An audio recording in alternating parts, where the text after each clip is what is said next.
Tell me what you want, baby, if it's good.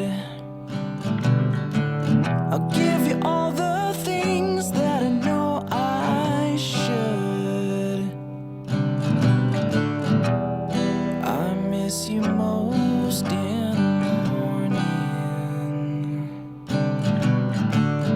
Come this time next year, baby, I'm still mourning.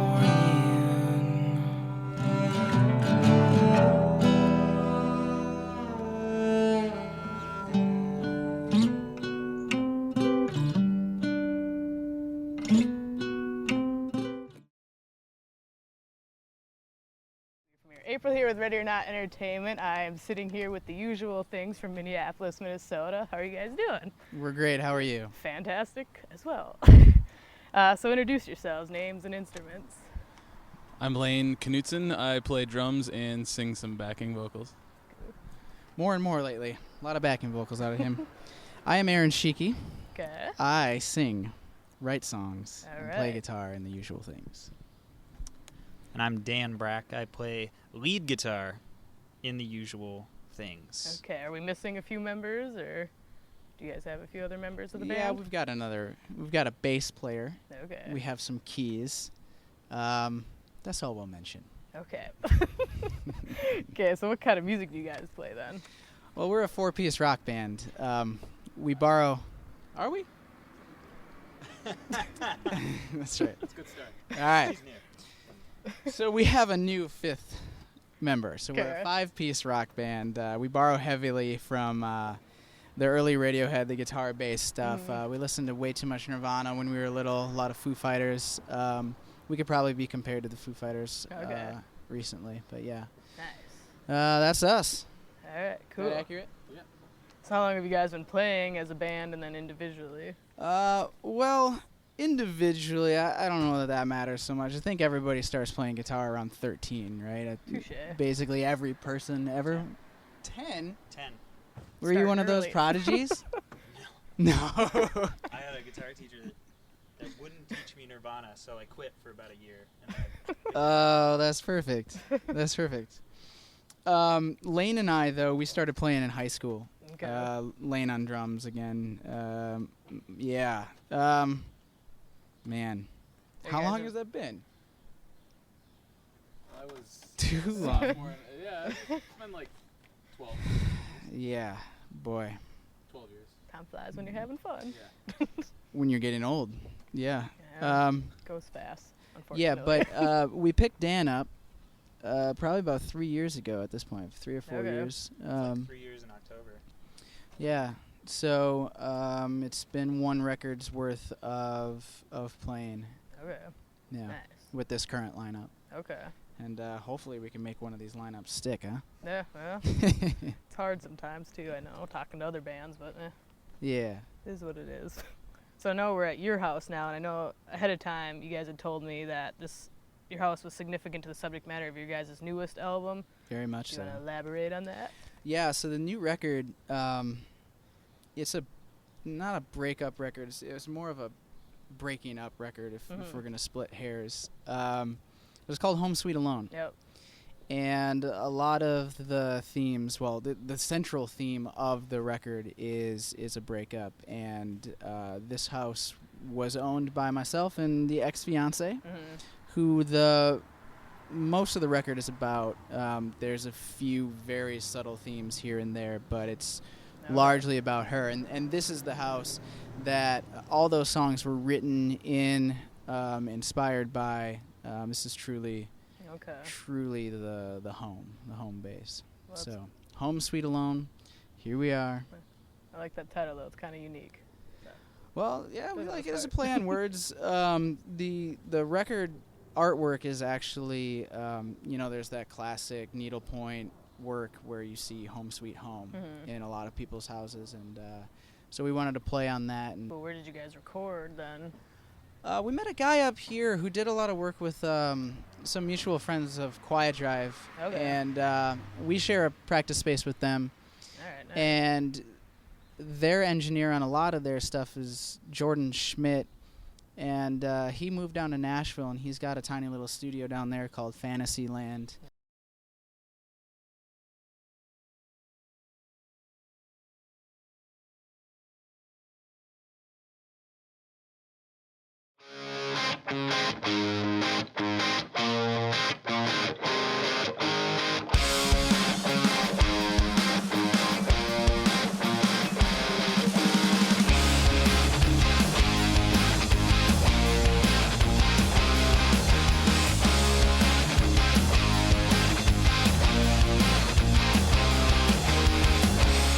Staring down a Saturday, waking alone.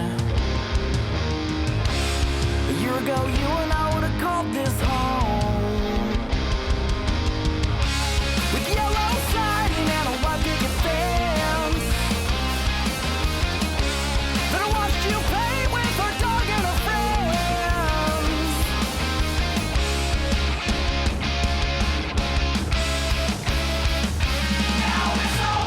I'll wait for you tonight all alone.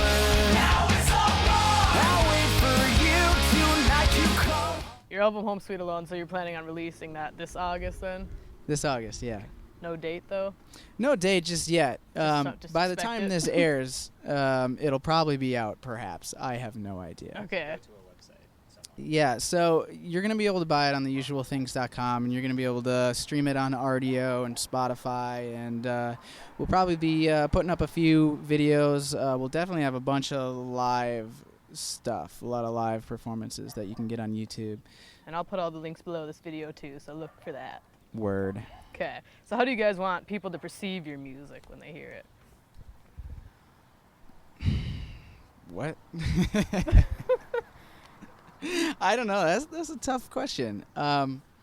This record is very sad, and a lot of the feedback that I've gotten is that it's kind of heart-wrenching listening to. No. Most of those people are folks that know me, but I definitely wanted to create a mood with this one. I wanted other people to ache. You know.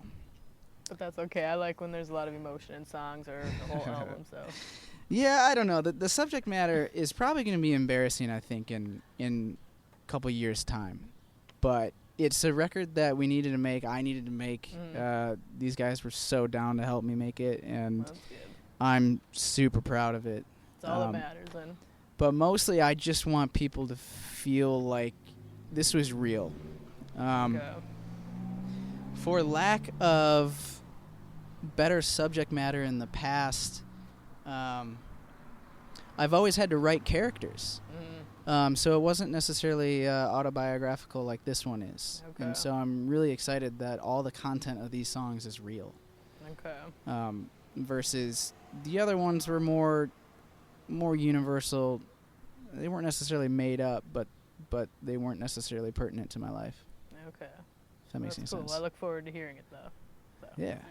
What musicians have influenced your guys' music then? I mean, do you have specific musicians? Yeah, of Bobby. course. How about on drums? Well, I mean, I think just all of like the big rock drummers. Mm-hmm. So, John Bonham, he's by far the one drummer that I probably steal from the most. John Bonham, Dave Grohl, Taylor Hawkins, are the big rock drummers. But really, any kind of drummer, any musician rather, that can play to the song and not just kind of play to their own strengths. Okay. The first song I learned was "Kiss Me" by Sixpence None the Richer. Okay. So, I mean, that's, you just want to find people that influence you that are real musicians. early on, I was really influenced by the producer of our last record. Actually, Middle Coast was produced by the singer of Everclear, Art Alexakis. So, inadvertently, when I was real young, I ended up stealing a lot of his formula for songwriting. So it's largely major sounding music with sad lyrics. I don't venture too far into minor tonality, but so that was kind of the thing I ripped off from him. There was always this really nice arc to his songs where they started out slow and they ended up kind of frenetic. But recently, a lot of Dave Grohl. Really love his stuff. Evan Dando of the Lemonheads, I've been ripping off for years and years and years. Production-wise, I've just never really been able to get the fidelity or have it make sense in the context of the usual things, but Mark Everett from the Eels. I love his stuff so much. He's a big influence just from a sonic standpoint. Okay. Nice. Yeah, that'll do.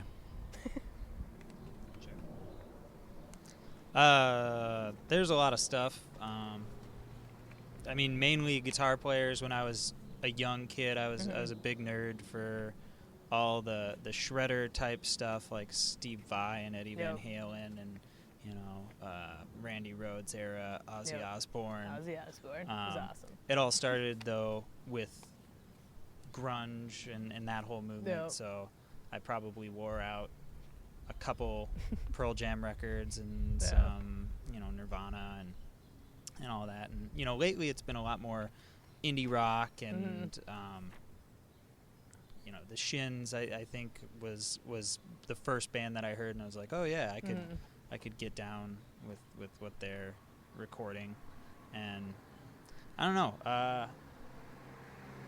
I'm kind of all over the map. I mean, in regards to anything cool guitar oriented, so jazz and classical are fair game as well. But and it's kind of interesting when I talk to these guys and they've influenced a lot of my choices in the last couple of years. How would you guys define success? Well, I don't think I know that yet. Success to me, there's so many different varying degrees. By a lot of standards, I've already been successful in that. I've got friends of friends of friends of friends who have come up to me and said, man, I was listening to this band, The Usual Things, on Spotify, and I'm just so elated to find out that it was you. I find that happens a lot because I think everybody knows somebody in a band, and everybody has heard, hey, you should check out my band. And the odds of it being great are not in anybody's favor. And we all have those friends who have said, hey, listen to my band, and it's just the worst thing ever. Yeah. So just to be on the plane of quote-unquote real bands, to some people, by that measure, we've been successful. You've got mostly people that are younger than us, people, they kind of spawned out of our first scene of Madison, Wisconsin. You've got a lot of people who came out of that scene knowing who we were and treated us like a real band. And that's always great. So, but man, some real legitimate commercial success would be great. But we just haven't had it, and it's hard. And we've had a really hard time keeping momentum up, whether it's changes in lifestyle. I spent 2 years in San Francisco just getting my life together. We've had some member changes. We've had things like that. But, with this core group, I think that we can finally harness some of the momentum and actually make a mark on the Minneapolis scene and hopefully become that real band to people who aren't merely friends of friends of friends, but, strangers across the globe would be amazing. That's cool. A lot of romantic notions of what success means in music. A lot of people think it means going everywhere twice and being warmly received. But no, it means going everywhere twice and having both of those shit shows be shit shows. And you'll play mini markets many times before anybody ever turns ahead. That's true. Yeah, and I don't know, but that's definitely the desire. Is I totally get that. Is to tour, to see the world, Yep. to share your music with people that get off on the same things that you do. Yep. But mostly, it's just we just want to be heard. Yep. We've got a really great crop of songs that we've got a library that we're really proud of. We got 2 records.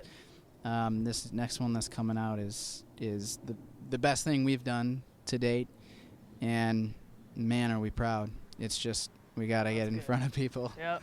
You know, that's it. Yep. I mean, that's success to us. All right, cool. I agree, though. So I have 3 slightly random questions that I have for you guys. Kind of funny. Let's somewhat. hear it. If Hollywood made a movie about your life, whom would you like to see play the lead role as you? Oh boy. Well, no, it's mostly based on just my own taste, I guess. Sam Rockwell. Okay. Sam Rockwell is an incredible actor. I don't know that he would be able to take me on or would even want to.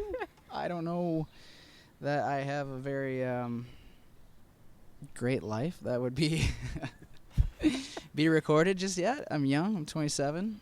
Quarter life crisis came on hard. we could do that. Sam Rockwell, that dude's awesome. Plus, he's not so good looking that you're just like, oh, come on. It's not like I'm like, let's have Chris Hemsworth play me because of the likeness. Yeah. Yeah. How about No. you, Lane? Probably Will Ferrell. Okay. Yeah. No explanation for that. No. Just just 'cause. Will Ferrell.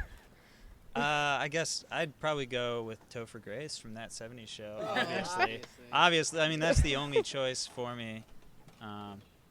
Awkward, gangly, skinny dude. So yeah. Okay. If you could describe, or how would you describe yourself in 3 words? These Or 2? are really hard off the cuff. That's why they're random.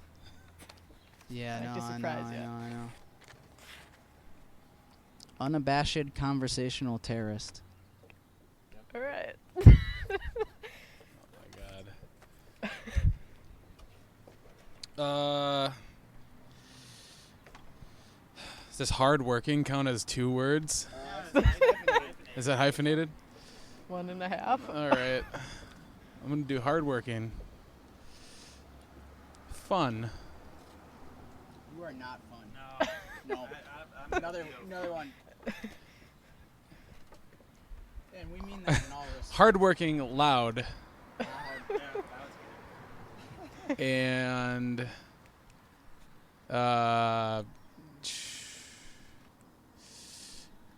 young. Okay. Yeah. You're not that young. 3 words. Awkward, maybe. Shapely? Does shapely count? Shapely. Yeah. Curvy. What is that? Curvaceous. Yeah, I don't know.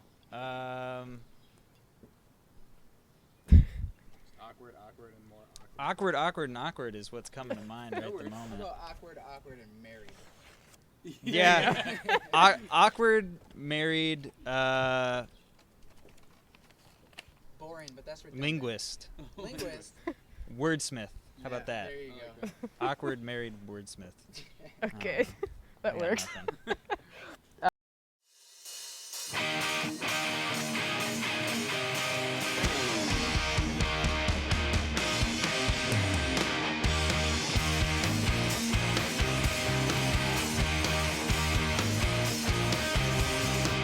Somewhere beyond the horizons where you'd like me to be. But we're still here another year. Someday we'll finally be free.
This Is the Usual Things. I hope you Yes. enjoyed the interview, and catch it in the beginning of August, and their new album should be released in August. So Yes. yeah, Usualthings.com.